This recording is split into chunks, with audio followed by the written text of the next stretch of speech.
Okay, चलिए फिर अब आते हैं हम मार्केट्स पर। और आज के जो बेसिक क्यूज़ है वो हमने डिस्कस कर लिए थे, लेकिन आगे क्या। अब एक चीज़ बहुत इंटरेस्टिंग है कि मार्केट में अब नियर टर्म ट्रिगर्स खत्म हो गए हैं। तो क्योंकि अब तक क्या ट्रिगर्स थे वो सारे के सारे out of the way. Earning season over, RBI की मॉनेटरी पॉलिसी ओवर, और अब डे बाय डे डिस्कस करने के लिए हमारे पास कुछ ज़्यादा बचा नहीं है। तो अब हमारे लिए अगला बड़ा ट्रिगर क्या है? Obviously general elections. उसकी काफ़ी बात हो रही है आजकल कि जनरल इलेक्शन में क्या होने वाला है। अब एक चीज़ है, मार्केट ने ये एज्यूम कर लिया है कि मोदी 3.0 हो रहा है। अब वो 290 सीटों पे हो रहा है, 330 सीट पे हो रहा है, 370 सीटों पे हो रहा है। ये अब मामला है डिबेट का। तो इसमें मेरे को लगता है कि आगे काफ़ी वॉलेटिलिटी मिलेगी, क्योंकि पहली बार ऐसा हो रहा है कि मार्केट ने इतनी बड़ी पॉजिटिविटी प्राइसिंग कर ली है। 2014 में जब हम गए थे तो मार्केट ने फुल्ली प्राइसिंग नहीं किया था, इस चीज़ को ध्यान रखिएगा। और 2019 में तो बिल्कुल भी नहीं किया था मार्केट ने। लेकिन 2024 मेरे ख्याल से पहला एक इलेक्शन है जिसमें मार्केट पूरी तरीके से एक चीज़ प्राइसिंग कर चुका है कि कंटिन्यूटी रहेगी। तो ये एक इंटरेस्टिंग है इसमें, इसीलिए मैं बोल रहा हूँ कि थोड़ी सी वोलेटिलिटी आएगी अगले कुछ दिनों में, क्योंकि जिस तरीके के कुछ चुनावी समीकरण बनेंगे, अब उससे इम्पैक्ट आएगा या नहीं आएगा आई डोंट नो। लेकिन फॉर एग्जांपल जैसे दिल्ली में हुआ या महाराष्ट्र में अगर कुछ हो जाए फॉर एग्जांपल, तो इससे थोड़ी सी मार्केट में अगले कुछ दिनों में वॉलेटिलिटी आ सकती है, स्पेशली क्योंकि 15 मार्च के करीब आई थिंक इलेक्शन अनाउंस होंगे शायद। तो उस हिसाब से यहाँ पर मुझे लग रहा है कि थोड़ी सी वॉलेटिलिटी रह सकती है। तो इस चीज़ का ध्यान रखें। और दूसरी चीज़ जो मैं ध्यान में रखूँगा यहाँ से, क्योंकि क्यूज़ का अभाव है, कि लीडरशिप कहाँ से आने वाली है मार्केट में। हमने कुछ आपको large cap versus mid cap दिखाया था, अब मैं आपको विद इन लार्ज कैप दिखा रहा हूँ। निफ्टी आईटी 2.6% ऊपर है इस महीने, निफ्टी बैंक 1.3% ऊपर है, और रिलायंस 4.3% ऊपर है। तो क्या लीडरशिप यहीं से रहने वाली है, रिलायंस और आईटी से, या ये निफ्टी बैंक चलेगा? क्योंकि निफ्टी बैंक में एचडीएफसी बैंक का इशू आ रहा है, वो अभी भी रैली को बिल्ड ऑन नहीं कर पा रहा है, अभी भी 52 वीक लो से सिर्फ 4% के ऊपर है। ये दिक्कत का मामला मेरे ख्याल से बना हुआ है। मेरा जो व्यू है यहाँ से, अब मैं एक बेसिक व्यू दे रहा हूँ आपको, मेरा व्यू ये है कि यहाँ से मिड कैप और स्मॉल कैप में हर रैली में आप प्रॉफिट बुक करते रहें, जैसे वर्लपूल के प्रमोटर कर रहे हैं या जैसे कुछ और प्रमोटर कर रहे हैं कि भाई बहुत हो गया, थोड़े थोड़े पैसे आप बुक करते रहें। निफ्टी में लॉन्ग रहें पोजिशनली, एक 20 डेमा का स्टॉप लॉस ट्रेल कर लें, क्योंकि निफ्टी ने अब तक साइन नहीं दिए रिवर्सल के, और रिवर्सल के साइन से पहले निकलना एक अप ट्रेंडिंग मार्केट में वो ठीक नहीं है। तो एक ट्रेलिंग स्टॉप लॉस रखें, 21,945 का है इस समय वो 20 डेमा, उसके हिसाब से तब तक मार्केट ठीक है। उसके तब तक आपको बने रहना, भले ही अनकंफर्टेबल लग रहा हो। एक दिन ऑब्वियसली मार्केट आपको बाहर निकाल देगा वो ट्रेलिंग स्टॉप लॉस लगा के, लेकिन वही ट्रेलिंग स्टॉप लॉस का जादू होता है। लेकिन मिड और स्मॉल कैप में मेरा व्यू अब ये है कि यहाँ से आप हर रैली में थोड़ी सी प्रॉफिट बुकिंग करें। भाई साहब थोड़ी सी प्रॉफिट टेकिंग निफ्टी, लेकिन अब तक कोई साइंस दिए नहीं है। ट्रेंडिंग मार्केट्स है तो अपने ट्रेलिंग स्टॉप लॉसेस के साथ अभी भी तेजी की पोजीशंस में बने रहना बेहतर। ये पोजिशनल ही है। आज के बाजार का अप्रोच स्पेसिफिक जो है वो आगे लेकर आते हैं। ध्यान रखिएगा, इंपॉर्टेंट सेशन वैसे खड़ा हुआ है आज, एक्सपायरी से 2 दिन पहले वाला D-2 वैसे ही इंपॉर्टेंट है, और आज निफ्टी फाइनेंशियल सर्विसेज इंडेक्स की मंथली एक्सपायरी होनी है। तो एनबीएफसीज, वो दिग्गज बैंक्स, उनके काउंटर्स वैसे ही रडार पर रहने वाले हैं आज के सेशन में। कल हफ्ते की थोड़ी सी सबड्यूट सी, थोड़ी सी सुस्त कमजोर सी शुरुआत हुई थी, लड़खड़ाया, उसके बाद कुछ हैवी वेट्स में प्रेशर थोड़ा सा माउंट हुआ दिन के दौरान, और आज भी समीकरण ठंडे ही हैं। लार्जली फ्लैट ओपनिंग के इंडिकेशंस गिफ्ट निफ्टी इस समय देता हूं, बल्कि हल्के हल्के करके थोड़ा सा दबाव बढ़ रहा है, लेकिन अभी भी कहूंगा लार्जली फ्लैट है। एशिया का, यूएस का, सबका मूड कुछ ऐसे ही नजर आएगा। एशिया आज सुबह मिला जुला, लार्जली फ्लैट लाइन के आसपास कामकाज, थोड़ा थोड़ा जैसे सेशन प्रोग्रेस हो रहा है थोड़ी सी दबाव बढ़ रहा है। जो हैंडओवर ओवरनाइट मिला यूएस से, वहां पे भी लार्जली कंसोलिडेशन का कल दिन था। तीनों बेंचमार्क्स आपको आपकी स्क्रीन पे नजर आएंगे, और आज सुबह के फ्यूचर्स भी हल्के हल्के लाल निशान के साथ ही इस समय कामकाज करते हैं। तो ठंडा पड़ा हुआ है ग्लोबल मूड माहौल। ऐसे में समझ लेते दरअसल संकेत है कैसे चल क्या रहा है यूएस में और अदरवाइज भी ग्लोबली, जिस पे हमें नजर रखनी है। नीरज जी, गुड मॉर्निंग, कैसा मूड? गुड मॉर्निंग आशीष। और दुनिया भर के बाज़ारों में ना जो कोई बहुत बड़ा क्यू सही है अब नहीं है, तो अगला क्यू जो है वो देखना चाहता है मार्केट की, यूएस का खास तौर पे फेड क्या करेगा। तो उसके लिए जो छोटे छोटे ट्रिगर्स आ रहे हैं कि पीसी नंबर कैसा आया, जॉब रिपोर्ट कैसी आ रही है, सब कुछ इस पर है। तो मार्केट इनको देख ज़रूर रहा है, लेकिन जब आप मार्केट के नंबर्स देखेंगे तो वहाँ पे ऐसा बिल्कुल नहीं लगता कि कोई चिंता दिख रही है किसी को। एकदम हाइस पे मार्केट खड़े हैं। 5, 10, 20 पॉइंट पे इधर उधर ट्रेड हो रहा है। आईटी वहाँ ने लीड ले लिए फिर से। 2023 का सुपरस्टार था आईटी सेक्टर यूएस का, 2024 में भी सेम हो रहा है। सारे आईटी स्टॉक्स बहुत तेज़ी में हैं। तो मुझे लगता है कि मार्केट अब रेट कट का इंतज़ार ज़रूर कर रहा है, लेकिन उससे डरा हुआ नहीं है कि नहीं हुआ तो क्या होगा, क्योंकि इकॉनमी के नंबर जो आ रहे हैं वो बहुत रोबस्ट हैं। तो जब यूएस मार्केट की इकॉनमी इतनी ज़बरदस्त चल रही है तो फिर वहाँ पे भी कोई कमज़ोरी के संकेत नहीं है। हाँ, कोई गुगली डाल दे अगर फेड तो अलग बात है, अदरवाइज़ नहीं लगता कि कमज़ोरी के वहाँ संकेत दिख रहे हैं। और बड़ी तेज़ी वहीं से आ रही है और वो मुझे लगता है जारी रहेगी, क्योंकि क्रूड भी स्टेबल हो चुका है। जापान में मंदी है इकोनॉमी में, मार्केट तो वहाँ का भी लाइफ हाई पे खड़ा है। हाँ, मार्केट तो तक खड़ा हुआ। और इन्फ्लेशन नंबर जो भी आया वो कितना नीचे आया, 20-22 साल के लोज पे पहुँच गया है। तो फिर क्या ट्रिगर बनेंगे कहना मुश्किल है, लेकिन अभी तक तो ऐसा कोई संकेत नहीं यूएस से कि मार्केट वीक दिख रहा हो या कोई संकेत दिख रहा हो कमज़ोरी के हैं। तो मुझे लगता है कि वहाँ के क्यूज़ तो आप हमेशा पॉजिटिव लेके चलो, अनलेस कोई बड़ा क्रैक वहाँ पे ना आए।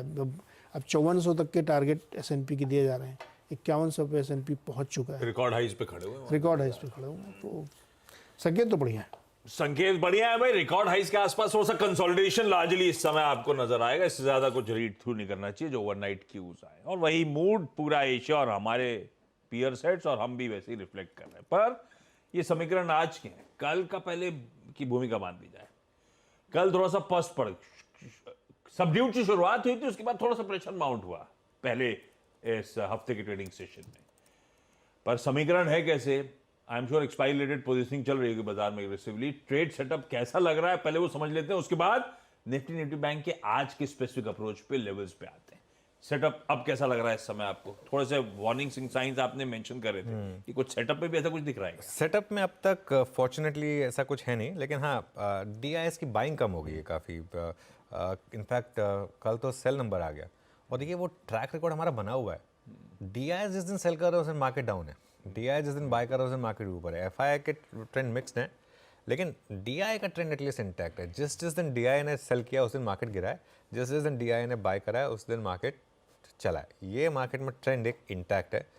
इंडेक्स फ्यूचर्स में करीब 531 करोड़ की बाइंग है एफआईएस के थ्रू, और स्टॉक फ्यूचर्स में 1005 करोड़ की बाइंग है।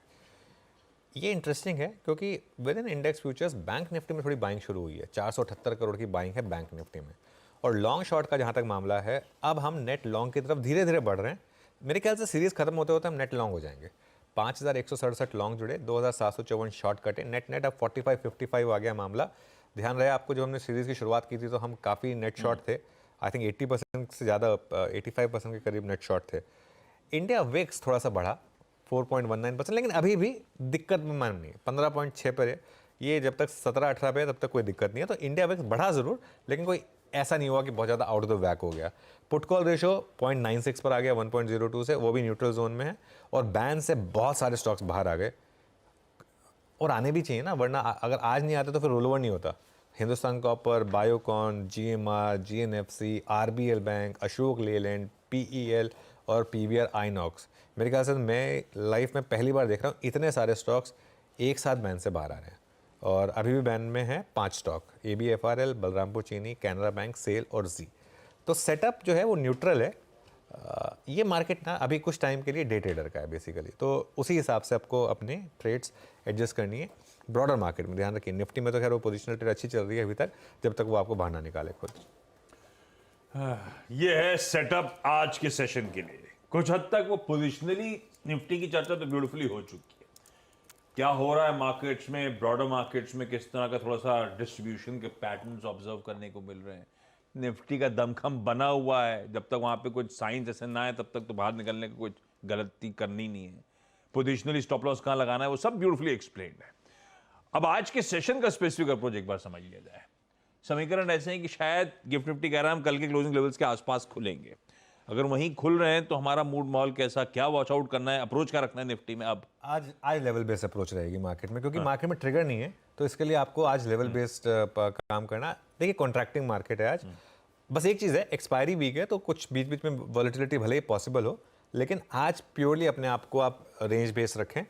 पहली सपोर्ट आपको मिलेगी 22,065 टू 22,075, मतलब एक रेंज है 10 पॉइंट की। उसमें क्या है आपका, उसमें आपका 10 डेमा है और कल का लो है। कल का एग्जैक्ट लो वहीं था, वहीं से हम घूमे थे, तो ये इसके लिए पहला सपोर्ट है। और बड़ा सपोर्ट कहाँ पर है आपका 21,945 टू 22,000। वहाँ पर क्या है आपका 20 डेमा 21,945 पर, और सबसे ज़्यादा पुट राइटर का जोन 22,000 पर। तो ये आपको एक लॉजिकल सपोर्ट मिल गए। S1 और S2 कह रहे हैं हम इनको। रेजिस्टेंस कहाँ पर है, पहला रेजिस्टेंस R1 22,202 पर कल का हाई, और बड़ा रेजिस्टेंस 22,297 ऑल टाइम हाई। तो आपको करना क्या है, इसको हम S1 R1 और R2 कह रहे हैं।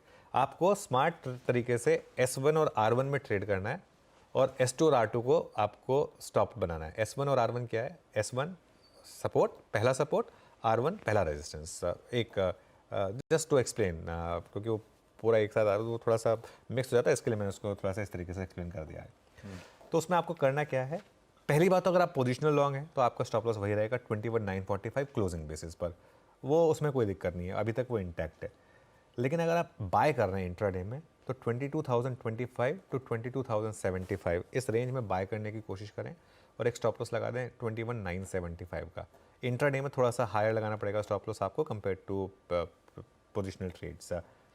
सेलिंग का भी ट्रेड है, सेलिंग का ट्रेड है 22,175 टू 22,225। अच्छा, ये जो भी ट्रेड्स है ना, इसमें इस चीज़ का ध्यान रखें कि बाय करने के लिए नहीं कि बस जोन में आया बाय कर लिया, जोन में आके साइन दिखे बाइंग की तो बाय करें, इस जोन में सेलिंग के साइन देखें तो सेल करें, और एक स्टॉप लॉस लगा दें 22,300 का, जो ऑल टाइम हाई के काफ़ी करीब है।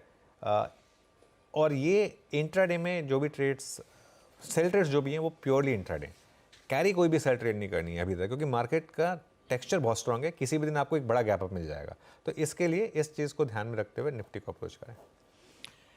बढ़िया, ये है निफ्टी। हमें पहले सपोर्ट के आसपास खरीदना, पहले रेजिस्टेंस के आसपास छोड़ना, और स्टॉप लॉसेस हमारे S2 और R2 है।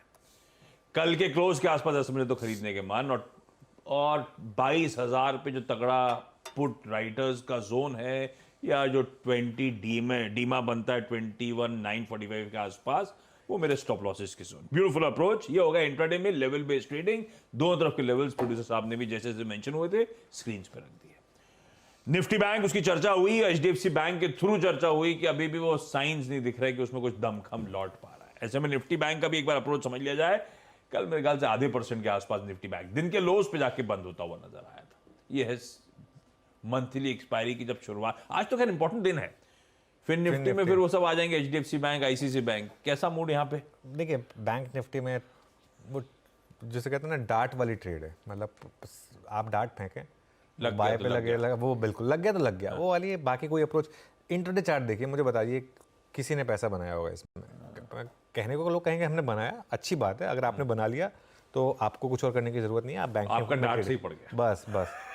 बाकी वरना कंफर्टिंग साइन है नहीं बैंक निफ्टी में, और वो इसलिए नहीं है क्योंकि जो हमको एक उस दिन एक व्यू मिला था HDFC बैंक में, जब हमने बात की थी वो 2,500 करोड़ की डिलीवरी बाइंग, उस दिन एक थोड़ा कंफर्ट आया था, वो पूरा का पूरा निकल गया। तो इसके लिए बैंक निफ्टी में ट्रेड्स जो भी हैं स्ट्रिक्टली इंट्राडे करें, और एक रेंज में करें। मैं रेंज बता रहा हूँ 46,200 टू 46,900। आप कहेंगे तो बहुत बड़ी रेंज है, बैंक निफ्टी में इतनी रेंज चलेगी? टेक्निकली ये 1.5% ही है, उससे 1.5% से भी कम है वैसे, ठीक है ना। तो उसमें ट्रेड करें आप, उसमें बाय जोन है 46,300 टू 46,400, एक बहुत टाइट स्टॉप लॉस के साथ 46,200। लग गया तो लग गया बाहर। और सेल ट्रेड है 46,800 टू 46,900, और उसमें एक स्टॉप लॉस लगाना है 47,000। लग गया तो लग गया, सिंपल है ये बैंक निफ्टी में। इसलिए मैं ज़्यादा टाइम लूंगा भी नहीं बैंक निफ्टी में, क्योंकि ट्रेड भी लिमिटेड ही है। मैं बिल्कुल ठीक, स्ट्रिक्टली इंट्राडे, और जो लेवल्स हैं, जो रेंज है, उसके अंदर अपना कामकाज करने की कोशिश करें। यह है निफ्टी बैंक का आज का अप्रोच। चिन्मयी सेवाज का मॉर्निंग पैनल मंगलवार को मदद करने के लिए भी आपको आपकी स्क्रीन पे रेडी होता हुआ नजर आएगा। बता दें कि मनी कंट्रोल पर दिए गए विचार एक्सपर्ट्स के अपने निजी विचार होते हैं। वेबसाइट या मैनेजमेंट इसके लिए उत्तरदायी नहीं है। यूजर्स को मनी कंट्रोल की सलाह है कि कोई भी निवेश निर्णय लेने से पहले सर्टिफाइड एक्सपर्ट की सलाह लें।